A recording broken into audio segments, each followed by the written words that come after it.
about the Hori Splitpad Compact, kind of going over my experiences with it and whether it's the upgrade for you or not, if you're going to be playing in handheld mode a lot. So, to get right into it, we're going to talk about the right, Joy-Con, as I should say. You do have an actual joystick, unlike the regular Joy-Cons, where you have a little bit more of a short throw, and it doesn't feel lubricated at all, where this one is a little bit of I would say, of a medium throw, but you do get that lubricated joystick, and it just feels really, really good. You have your ABXY, these feel really, really good too. I'm gonna give you a little bit of a sound bite. So hearing that versus the Joy-Cons feel a little bit more clicky, like it's an actual actuator button, like a mechanical button. These just feel like your actual console level ABXY buttons right there. Here you do have your actual, patented Joy-Con thingy, like you'd have here. Do connect it, but this does nothing. It's just connected. This does not have a battery. This does not have rumble or gyro motion, whatever you want to call it.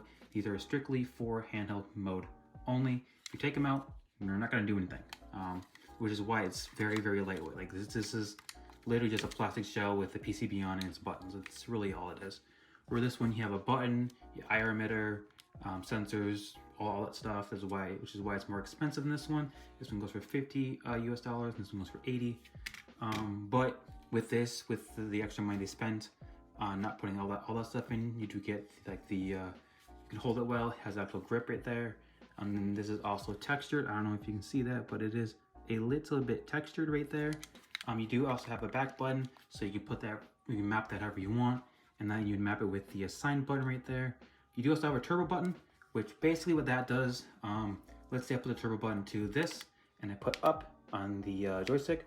I press that once, and we repeatedly do that action over and over and over again. You do the turbo up again, and it go faster, and has 3 levels of that. You can map that to any button on this side. Same thing for this side, map it to any button here, and you kind of do it that way. You do have your regular home menu button right there, and going from the front, you do have your right trigger and your ZR for your bumper and trigger. This one is just a regular trigger again. It's kind of like this one, so you can't, if you play in racing games, it's not really going to do a whole lot. You can't really like go down a little bit and then go back up. Unfortunately, you can't really do that. You have your start button right there, and like I said, the back button. One thing I do want to mention before we go into the other controller is you can kind of see where it's a little bit grippy right there. One thing I have found I don't like this is the walls on this aren't very high. So you would be putting your thumb on here and you would just slip off, which some people like. I personally don't like it because it's not grippy enough personally. I would like a little bit more grip, but I do have to say it is way better than this.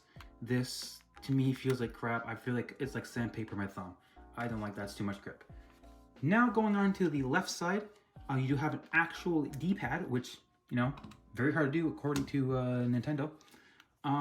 Here you just have like your little buttons, which can be fine in some games, but some games really do prefer a legitimate actual D-pad.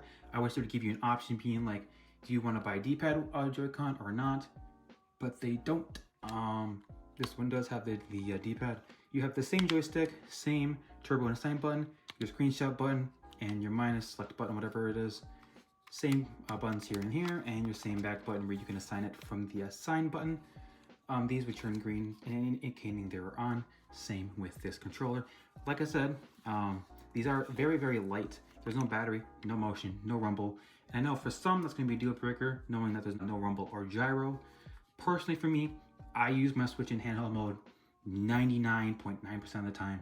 I rarely ever put it in TV mode, dock mode, whatever you want to call it. And I don't think anyone ever does tabletop mode these days. So just in handheld mode, this is amazing. These feel incredible. And since it's so lightweight, they're very, very comfortable and light to feel. I'm going to go put it on and I'll hear how it sounds.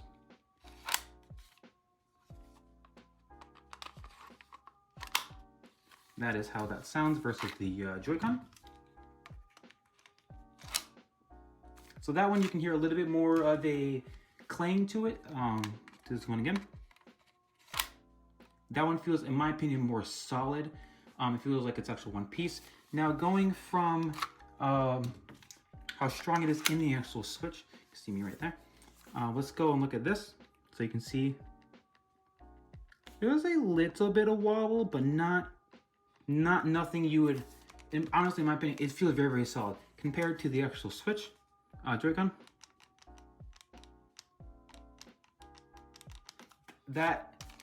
This feels like it's gonna break off. I'm not gonna lie. The rails on this feels like it's gonna break off. It mostly has to do with the actual construction in here, but the construction in the actual controller does matter too. So if we do compare them both, you can see how they're slightly different.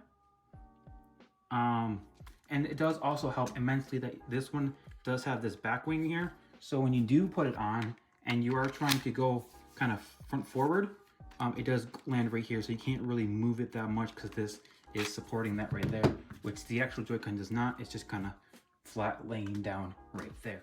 So overall, I really like these. It's up to you if you like them or not. I will leave an Amazon link down below. It's not affiliated. Yeah, I would greatly appreciate it if you would subscribe to the channel. Helps me out a lot. And yeah, hope you have a good rest of your day.